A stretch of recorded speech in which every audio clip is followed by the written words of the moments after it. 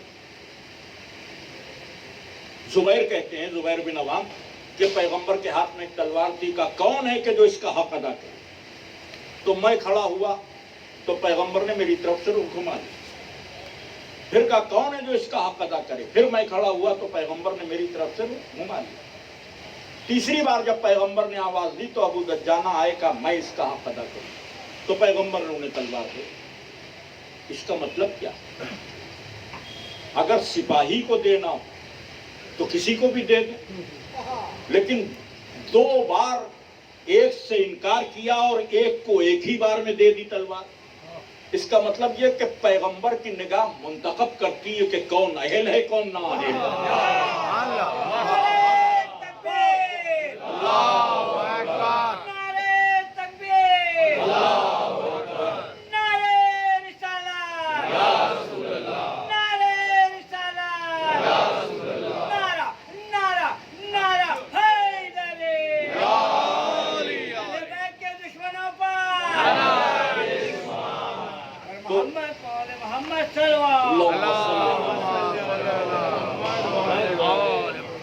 ابو دجانہ نے لے کر تلوار پوچھا کہ اس کا حق کیا؟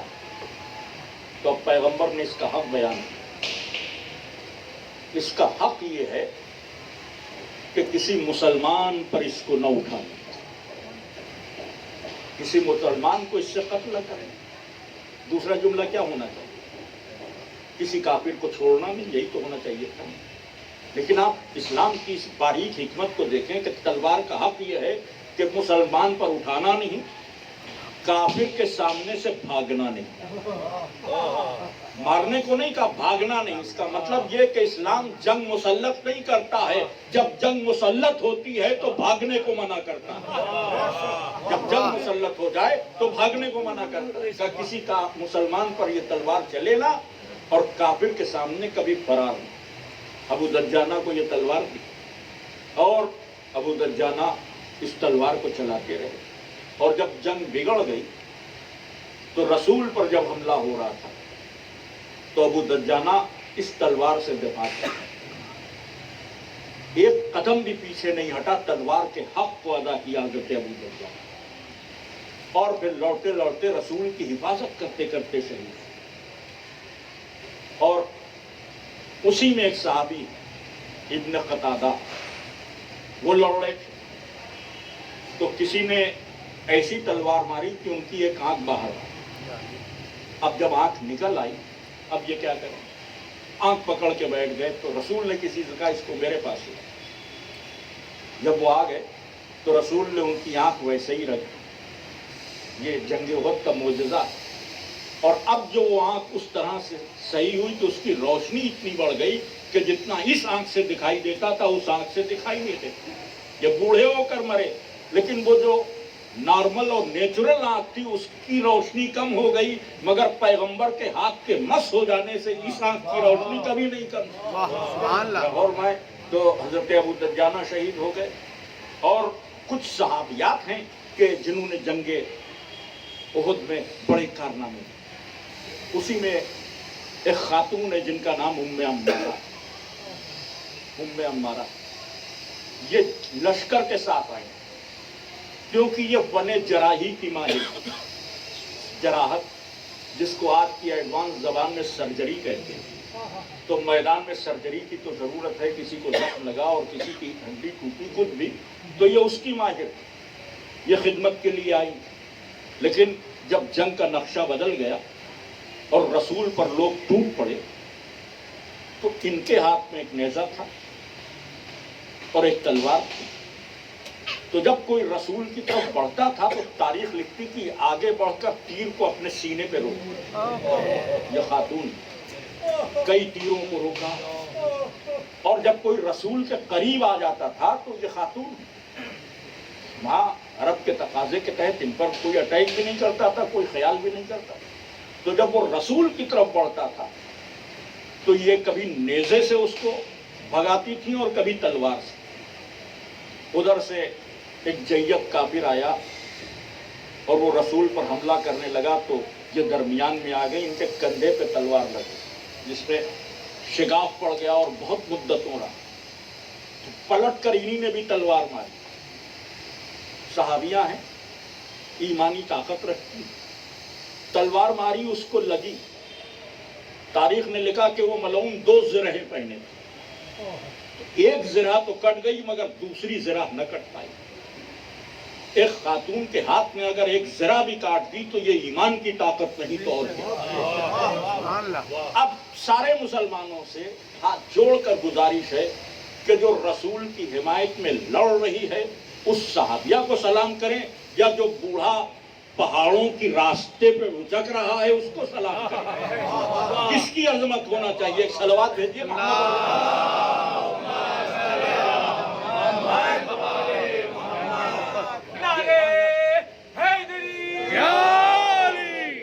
یہ جو صحابیہ ہیں انہوں نے بڑا کارنامہ, اور اسی طرح سے کئی ایک صحابی کہ جو رسول کی حفاظت کرے. مولائے متقیان جنگ میں مصروف تھے, کیونکہ جو بگڑی ہوئی جنگ ہے اس کو بنانا. اس میں 2 کیریکٹر, ایک حضرت حمزہ اور ایک جناب امیر. حمزہ ابن عبد یغوث سے لڑ رہے تھے جو مکے کا بہت شاطر اور بہادر تھا, اس سے لڑ رہے, اس کو زیر کر لیا.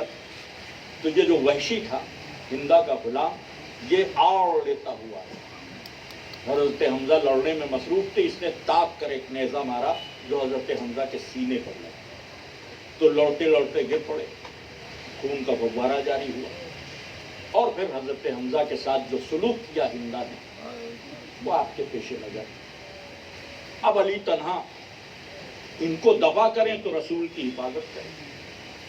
اسی بیچ شیطان نے یا کسی شیطان نما انسان نے اعلان کر دیا کہ محمد مارے گئے. یہ اعلان ہوا تو اور لوگ بھاگے. ایک صحابی جو مدینے سے آ رہے تھے جنگ میں شامل ہونے, انہوں نے کچھ لوگوں کو بیٹھے ہوئے دیکھا. کہا تم یہاں کیوں بیٹھے ہو, وہاں تو جنگ ہو رہی ہے. انہوں نے کہا بھئی اب جب محمد مارے گئے تو ہم کیا کریں. ان صحابی نے کہا کہ اگر محمد مارے بھی گئے تو اللہ تو زندہ ہے نا. یہ کیا ہے؟ یہ وہ ایمانی طاقت ہے کہ جو پیغمبر اکرم نے ان صحابہ کے دلوں میں داخل کی. بھئی پیغمبر کا سلوک تو ایک ساتھ یکساں سب کے ساتھ تھا, مگر جن کے دلوں میں جگہ تھی وہاں ایمان آ گیا, اور جہاں جگہ نہیں تھی وہاں بغض بھی بھرا رہا, نفاق بھی بھرا رہا, شرک بھی چھپا رہا, کفر بھی چھپا رہا. اور اس کا اظہار انہی موقعوں پہ ہوتا ہے. جن کے دلوں میں خالص ایمان ہوتا ہے ان کے قدم پیچھے نہیں ہٹتے ہیں. جہاں ایمان میں کمی ہوتی ہے, نفاق بھی شامل ہوتا ہے, وہاں قدم پیچھے بھی ہٹ جاتے ہیں, راہ فرار بھی ہو جاتی ہے, اللہ کی طرف سے پھٹکار بھی نازل ہوتی ہے. اور پائیں اب جب تھوڑا سا حضرت علی نے قابو پایا تو وہ صحابیہ جو لڑ رہی تھی اور کچھ صحابی اور چاروں طرف سے رسول اللہ کو کافر گھیرے ہوئے. اب علی اس طرف متوجہ ہوئے اور تاریخ کہتی ہے کہ گھوڑے پر دست لگائی اور اس حلقے میں پہنچ گئے. یہ حلقہ چاروں طرف سے حضور پر پتھر اور تیر مار رہا تھا. تو اب علی نے گھوڑے کو کاوے پہ لگا. کاوے پہ لگانے کا مطلب یہ کہ گول دائرے میں چکر دیا. اب عجب منظر ہے تاریخ میں کہ گھوڑا کاوے پہ چل رہا ہے اور علی کے ہاتھ میں تلوار یوں چل رہی ہے, کوئی حرکت بھی نہیں. یوں تلوار چل رہی ہے, گھوڑا کاوے پہ لگا ہوا ہے, اور اس حرکت کے ساتھ صرف سر کٹ کٹ کے گر رہے. ایسا لگتا تھا کہ موت کی چکی چل رہی ہو اور سروں کی بارش ہو رہی ہے.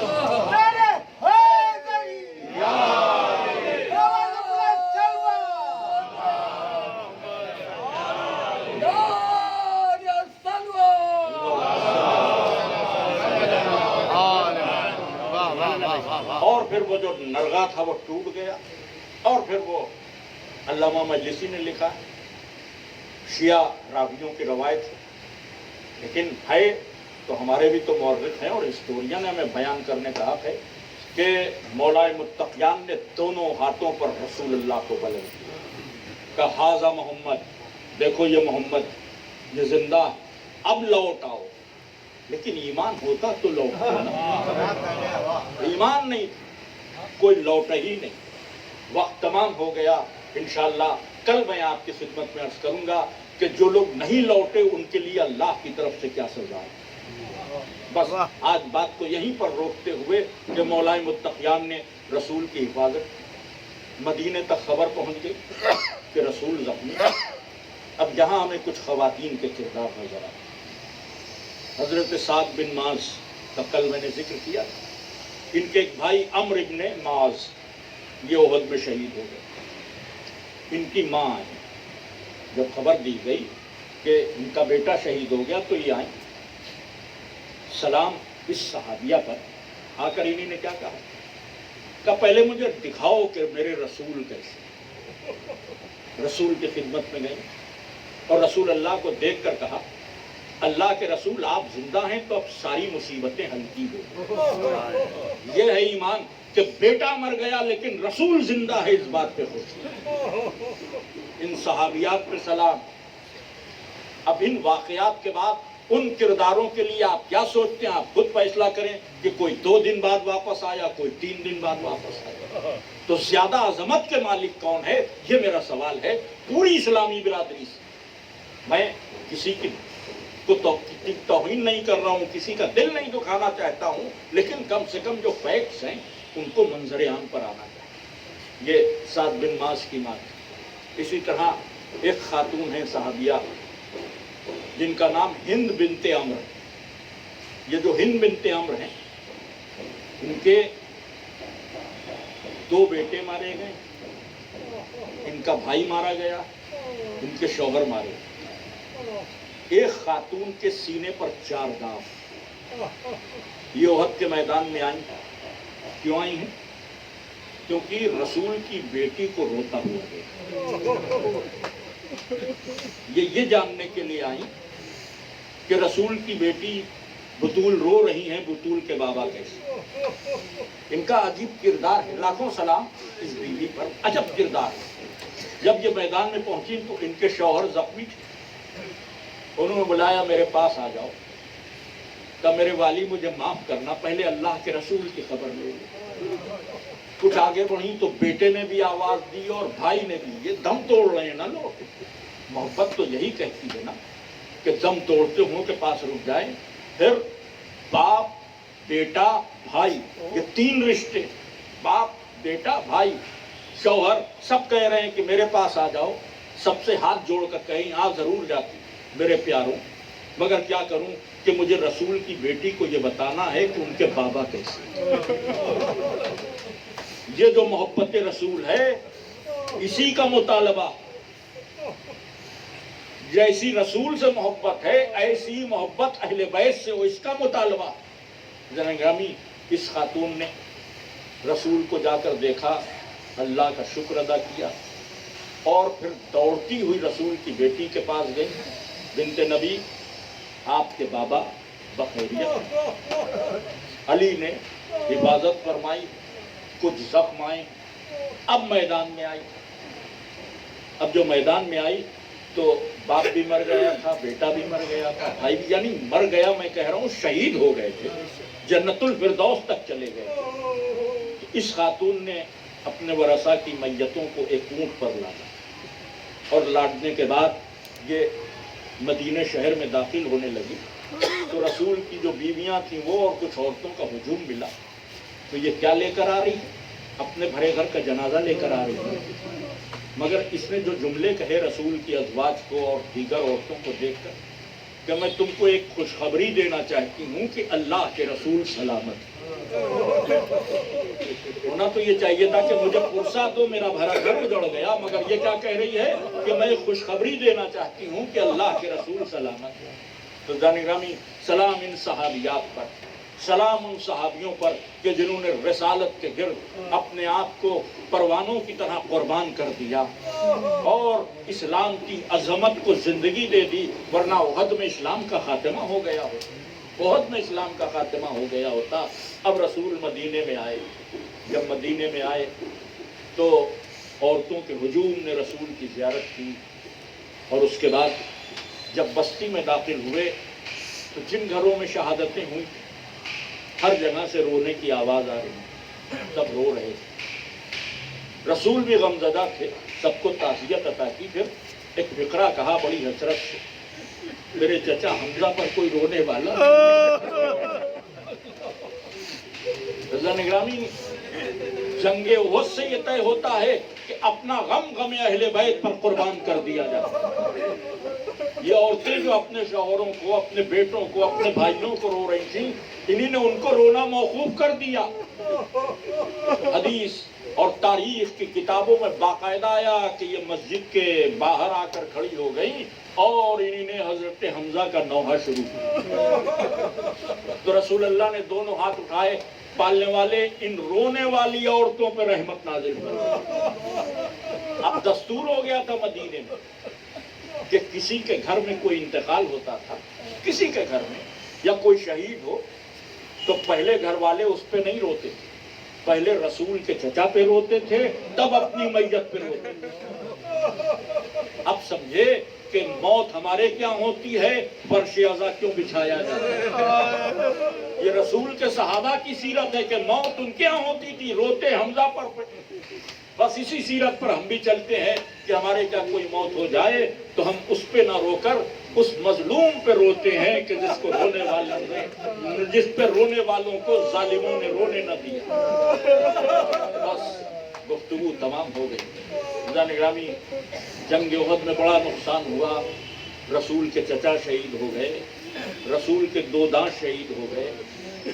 جنگ احد میں ہی جب رسول کے چچا کی لاش رسول کے سامنے آئی تو دیر تک روتے رہے، بڑے طویل القامت تھے۔ اتنے میں خبر آئی کہ حمزہ کی بہن یعنی رسول اللہ کی پھوپھی حضرت صفیہ، تڑپ گئے اللہ کے رسول، کیونکہ جناب حمزہ کا سینہ چاک کیا گیا، کلیجہ نکالا گیا، کہ ایک چادر دے دو، ایک چادر دے دو۔ صفیہ حمزہ کوئی ظالم میں نہ دیکھنے پائے، اتنا بے چین تھا اللہ کے رسول۔ بس بے چینی کا یہ عالم تھا کہ چادر آئی تو چادر چھوٹی تھی، سر کی طرف سے ڈھاکی جاتی تھی تو پاؤں کے زخم دکھائی دیتے، پاؤں کی طرف سے ڈھاکی جاتی تھی تو سینے کے زخم دکھائی دیتے۔ رسول چاہتے تھے صفیہ کوئی زخم نہ دیکھے۔ اس عالم میں رسول نے سر کی طرف سے چادر اڑائی اور پاؤں پر مٹی ڈالنے لگے کہ صفیہ کو دکھائی نہ دے۔ اے اللہ کے رسول، ایک بہن بھائی کے زخمی جنازے کو نہ دیکھے، ذرا کربلا آ جائیے۔ ایک بہن قیدی بنا کے لے جائی جا رہی ہے، مقتل میں اس کے بھائی کا لاشا بے گورو کفن ہے۔ جزاکم ربکم خیر الجزا۔ خدا کسی غم میں نہ رلائے سوائے غم حسین کے۔ اللہ اللہ، کیا دل میں بیوی کے درد اٹھا، زندگی بھر یہ احساس جو مرثیہ پڑھا ہے وہاں پر، جب 11ویں محرم کو بیویاں اسیر کر کے لے جائی جانے لگی ہیں اور حسین کے لاشے پر حضرت زینب کی نظر پڑی تو اس وقت بیوی نے ایک مرثیہ پڑھا۔ وہ مرثیہ آج بھی عرب کی تاریخ میں موجود ہے۔ مرثیہ یہاں سے شروع ہوا، واہ محمد واہ محمد، اے میرے نانا محمد، اے میرے نانا محمد، ذرا آ کر حسین کو تو دیکھیے۔ اے نانا، جن ہوٹوں کو آپ چومتے تھے، جس گلے پہ بوسہ دیتے تھے، وہ لہو میں ڈوبا ہوا ہے۔ اور پھر اسی مرثیے میں یہ شعر تھا، نانا زینب بے ردا ہو گئی ورنہ اپنے بھائی کو کفن دے دیتی اپنی چادر کا۔ اس کے بعد فرمایا، نانا سر پہ ردا نہیں ہے، نانا شاید ہواؤں کو غیرت آ رہی ہے، اس لیے کہ ہوائیں خاک اڑا کر میرے بھائی کے لاشے کو چھپا رہی۔ ایک درد لے کر چلی گئی، ایک داغ لے کر چلی گئی کہ میرا بھائی بے گورو کفن ہے، اور زندان شام میں 1 برس رہی۔ یہ خیال دل سے نکلا نہیں، اور جب رہائی ہو گئی تو رہائی کے بعد جب مدینے کا سفر اختیار کیا تو چوتھے امام سے کہا، بیٹا ہو سکے تو ایک بار اور کربلا چلو، ہو سکے تو ایک بار اور کربلا چلو۔ بس مجلس تمام ہو رہی، زیادہ مسائل نہیں عرض کر سکتا، ہو سکے تو ایک بار اور کربلا چلو، کیوں پھوپھی اماں بیٹا جب چلے تھے تو میرے بھائی کا لاشا بے گور و کفن تھا. پھوپھی اماں قبر بن گئی ہے, ان آنکھوں سے اپنے بھائی کے قبر کی زیارت کر لوں. گرامی کربلا کی جانب چوتھے امام قافلے کو لے کر آئے. روایتوں میں ہے کہ جیسے ہی عرض کربلا پہ سیدانیہ پہنچی, ناقے بٹھائے گئے, تو اب روایت میں کہیں یہ نہیں ملا کہ کسی بی بی کو اتارا گیا ہو. پردہ اٹھتا تھا, بیویاں ساتھ پہ گر پڑتی, دیر تک تڑپتی تھی, کربلا تم نے آ کے ہمارا بھرا گھر لٹ گیا. دیر تک آنسو بہاتی تھی. گرامی گریہ ازاری ختم ہوئی, اور جب گریہ ازاری ختم ہوئی تو چوتھے امام سے بی بی زینب نے کہا کہ اب مجھے میرے شہداء کے مزاروں کو دکھا دو. سب سے پہلے میں اپنے بھائی کی قبر پہ جانا چاہتی ہوں. گرامی چوتھے امام نے بازو کو تھاما, نشیب تک آئے. جیسے ہی قبر حسین نظر پڑی, کہا پھوپھی اماں وہ رہی بابا کی قبر کو دیکھا تو روایت کہتی سینہ تھام کر اب جو زمین پہ بیٹھی کہ بڑی کوشش کی, اٹھا نہ گیا. بھائی کی قبر دیکھ کر بڑی کوشش کی, اٹھا نہ گیا. جب اٹھا نہ گیا تو کوہنیوں کو زمین پہ ٹیکا, اور اس کے بعد کوہنیوں کے بل چلتی ہوئی قبر حسین تک آئی. تمام بیویاں قبر حسین پر آئیں, بی بی زینب بھی آئی. گریہ ازاری ہوئی, نوحہ پڑھا گیا, گریہ ہوا. بی بی سکینہ کی خبر شہادت دی گئی. گرامی بیویوں نے آ کر قبر حسین پر گریہ کیا ہوگا, مگر کوئی شکوے کا حرف زبان پر نہ آیا ہوگا, اس لیے کہ حسین کا سب احترام کرتے ہیں. کوئی حسین کے سامنے گفتگو بھی نہیں کرتا ہے. یہ بیویاں جب قبر حسین پر آئی ہوں گی تو روئی ہوں گی, مگر اپنی آپ بیتی نہ بیان کی ہوگی. اب میں نے کسی کتاب میں نہیں پڑھا, مگر میرا دل کہتا ہے کہ قبر حسین سے اٹھ کر یہ بیویاں ترائی میں قبر عباس کے پاس بھی آئی ہوں گی, اور جب عباس کی قبر پر آئی ہوں گی تو صرف روئی نہ ہوں گی, آواز بھی ہوگی, اے میرے پردے کے محافظ, اے عباس تیرے ناں شام تک گئی, تمہاری بھتیجی زندہ نے شام میں سو گئی. سکینہ آخری وقت تک تم کو یاد کرتی. لعنت اللہ علیہ سیعلم الذین ظلموا ای منقلب ینقلبوا منا. درخواست گزار ہوں کہ ایک مرتبہ سورہ فاتحہ اور 3 مرتبہ سورہ توحید کی تلاوت فرما کر سید انصار حسین, سیدہ حاجرہ خاتون, سید ناظم حسین, سیدہ حسینی بیوی, سید ابو تراب, سیدہ اختری بیگم, سید مختار حسین اور سیدہ سعیدہ بیگم, ان تمام کی ارواح پیش ہے.